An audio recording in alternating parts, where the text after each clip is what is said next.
इस कड़कती ठंड में रोज की तरह आज भी किशन अपनी बैलगाड़ी लेकर नया बाजार की ओर चल पड़ा।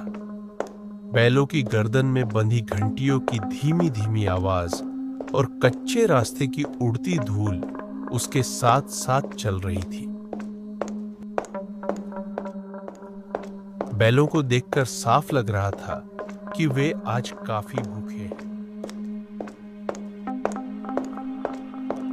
और किशन के पीछे एक लड़का भी है, मानो ठंड के कारण पूरी तरह सिकुड़ गया हो। किशन एक चाय की दुकान के सामने अपनी बैलगाड़ी को रोक देता है। यह दुकान जंगल के बीचों बीच सड़क के किनारे खड़ी थी। दुकान के सामने एक बोर्ड लगा था जिस पर लिखी बात सबका ध्यान खींच रही थी। नकद दोगे तो चैन से सोओगे, उधारी करोगे तो भूत देखोगे। अरे रहीम चाचा, अदरक वाली 2 चाय लगाना। ठीक है किशन, अभी देता हूं, जरा रुक जा। अरे किशन, तेरे साथ ये बच्चा कौन है? अरे ये मेरा बेटा गोलू है। कई दिनों से साइकिल लेने की जिद कर रहा था।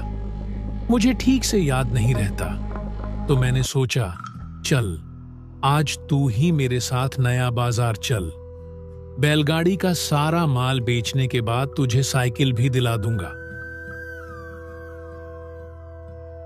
किशन यह ले चाय, और गोलू तू यह ले। तुम दोनों जरा आग के पास बैठकर अच्छी तरह आग सेक लो। ठंड आज बहुत ज्यादा है, शरीर तक अकड़ जाता है। थोड़ा गर्माहट मिल जाएगी तो बैलगाड़ी भी आराम से चला पाओगे। गोलू जैसे ही एक घूंट चाय पीता है, उसकी नजर सामने टंगे उस बोर्ड पर चली जाती है। नकद दोगे तो चैन से सोओगे, उधारी करोगे तो भूत देखोगे। बोर्ड पढ़ते ही गोलू अचानक चाय पीना रोक देता है और कुछ पल तक उस लाइन को घूरता रह जाता है। अरे क्या सच में अगर हम इस चाय के पैसे नहीं देंगे तो हमें भूत दिखाई देगा? पापा तो साथ में हैं और वो तो पैसे दे ही देंगे, इसलिए मैं आराम से चाय पी लेता हूँ। गोलू यह सब मन ही मन सोचकर चाय पी लेता है।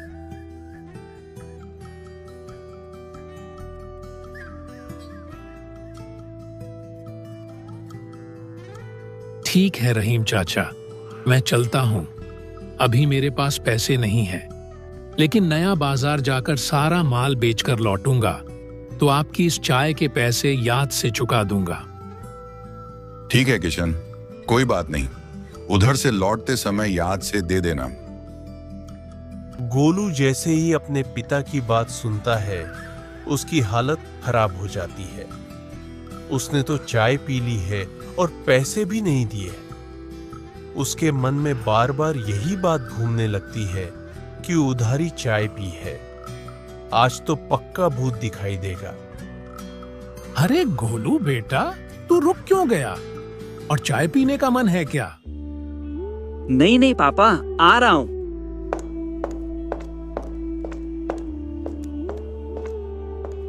तो दोनों बाप बेटे इस कड़कती ठंड में बैलगाड़ी पर बैठकर चल देते हैं। ठंडी हवा चेहरे पर चुभ रही थी, बैलों की सांसों से भाप उठ रही थी और रास्ता धुंध से ढका हुआ था। फिर भी दोनों धीरे धीरे आगे बढ़ जाते हैं, लेकिन गोलू अभी भी उसी उधारी चाय के बारे में सोच रहा था। उसके मन में बार बार यही बात घूम रही थी कि अगर उस बोर्ड पर लिखा हुआ झूठ है तो उसे लगाया ही क्यों गया, और अगर वह बात सच है तो इसका मतलब आज तो पक्का भूत मुझे पकड़ लेगा। हे ऊपर वाले, आज की रात हम सबकी रक्षा करना। क्या हुआ बेटा?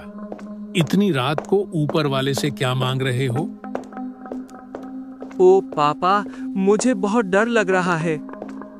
डर किस बात का लग रहा है गोलू बेटा? हम तो रोज इसी रास्ते से जाते हैं, हमें तो कभी किसी भी तरह का डर नहीं लगा। कम से कम हमें भी तो बता, आखिर कौन सी बात है जिससे तुम्हें इतना डर लग रहा है?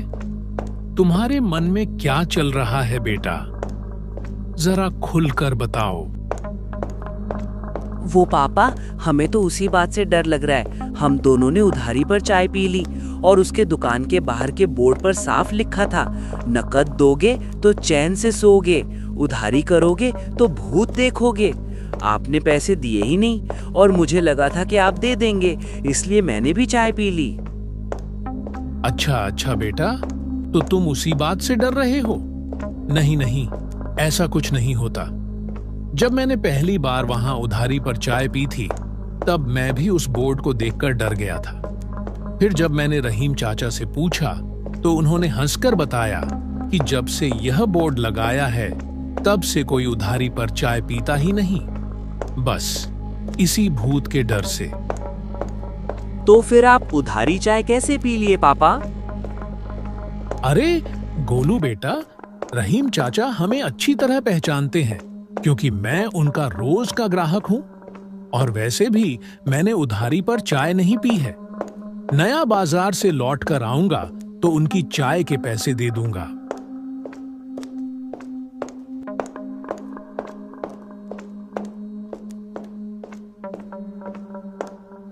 तभी अचानक किशन बैलगाड़ी को रोक देता है।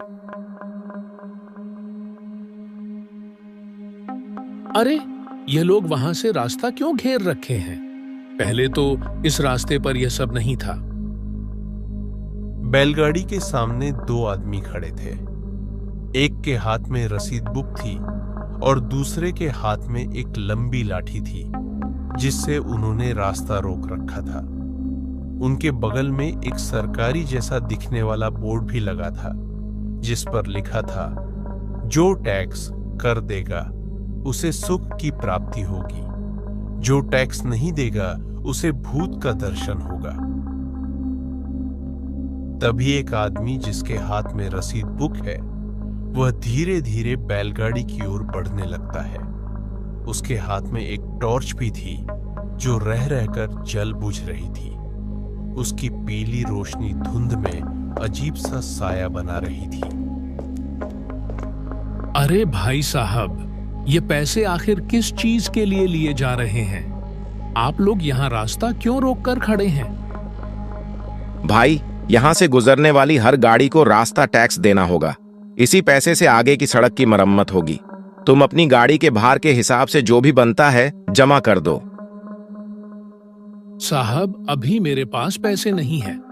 मैं नया बाजार जा रहा हूँ। सारा माल बेचकर जब उधर से लौटूंगा तब आपको यह टैक्स भी दे दूंगा। कोई बात नहीं भाई, तुम्हारी मर्जी। अरे रमेश, रास्ता खोल दो।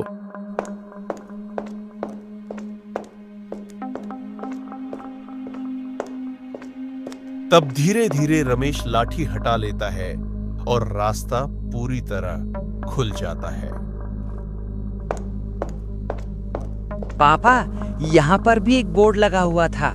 उस पर बड़े साफ अक्षरों में लिखा था, जो टैक्स देगा उसे सुख की प्राप्ति होगी, जो टैक्स नहीं देगा उसे भूत का दर्शन होगा। उधर बोर्ड देखकर मुझे फिर से वही डर लगने लगा। तुम डरो मत बेटा, मैंने भी वह लिखावट ध्यान से पढ़ी है।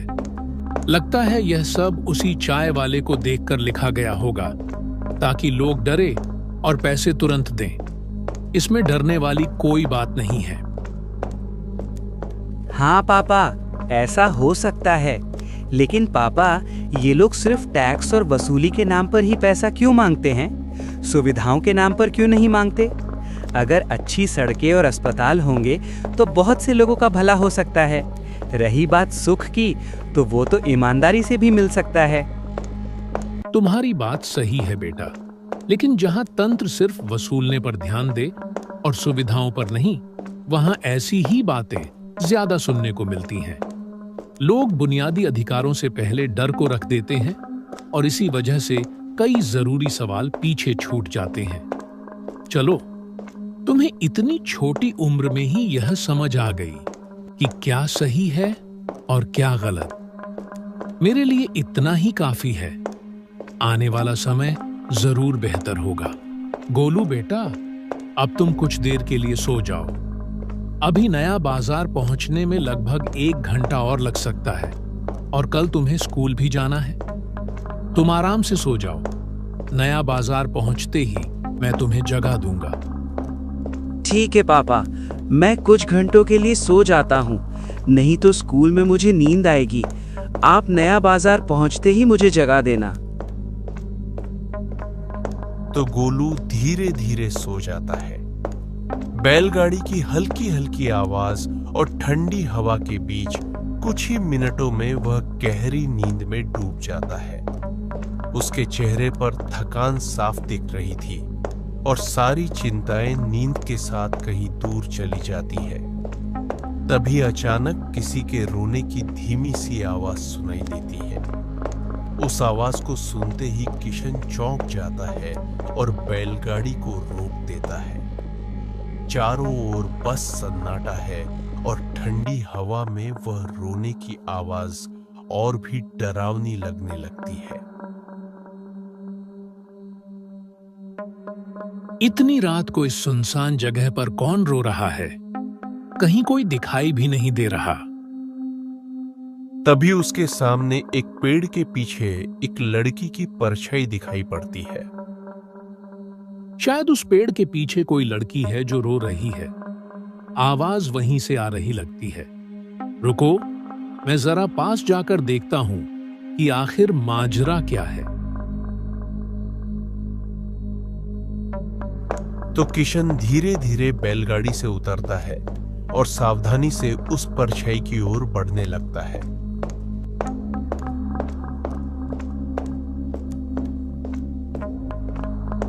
चारों ओर सन्नाटा था और ठंडी हवा के बीच उसके कदमों की आहट साफ सुनाई दे रही थी।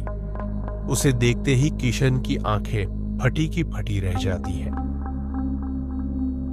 उसका शरीर जैसे सुन्न पड़ जाता है, सांसें थम सी जाती है। सामने जो दृश्य है उसे देखकर ऐसा लगता है मानो वह अपनी आंखों के सामने मौत को खड़ा देख रहा हो।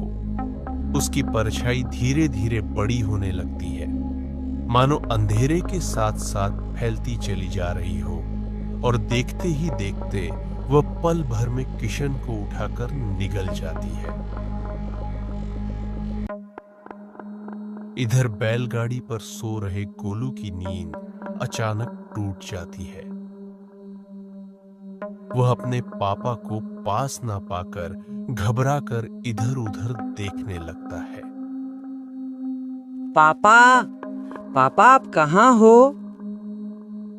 अगल बगल देखने के बाद भी उसे अपने पापा दिखाई नहीं पड़ते, इसलिए वह बैलगाड़ी से नीचे उतरकर उसके पीछे की ओर जाने लगता है। अरे पापा, गाड़ी के पीछे भी नहीं है। मुझे तो लगा था कि शायद पापा बैलगाड़ी की रस्सी बांध रहे होंगे। मैंने ध्यान से इधर उधर देखा, लेकिन यहाँ तो कोई भी नहीं है। पापा, पापा आप कहाँ हो? पापा, पापा, पापा आप कहाँ हो? पापा। गोलू काफी देर तक चारों ओर तलाश करता रहा, लेकिन उसे कहीं भी अपने पिताजी नहीं मिले। तभी अचानक उसके पीछे एक लड़की आ जाती है। तुम किसे ढूंढ रहे हो? तुम कौन हो और ये आवाज कैसी थी? इतनी सन्नाटे भरी रात में जानवरों के अलावा और किसकी आवाज हो सकती है? मैं पिंकी हूँ, मेरा घर यहीं पास में है। तुम्हारे पापा उस सामने वाले पेड़ के पीछे छुपे हैं, जाओ मिल लो। गोलू अपने पापा को ढूंढने के लिए उस पेड़ की ओर बढ़ने लगता है। इधर अचानक वह लड़की गायब हो जाती है।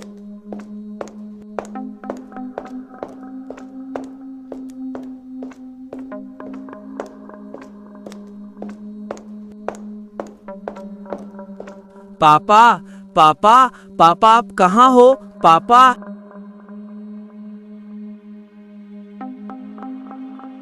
फिर वही लड़की उसके पीछे अचानक आ जाती है।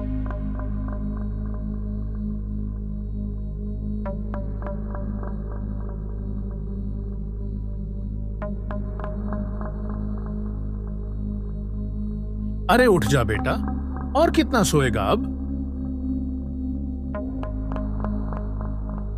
पापा आप ठीक हैं? कितना भयानक सपना देख रहा था।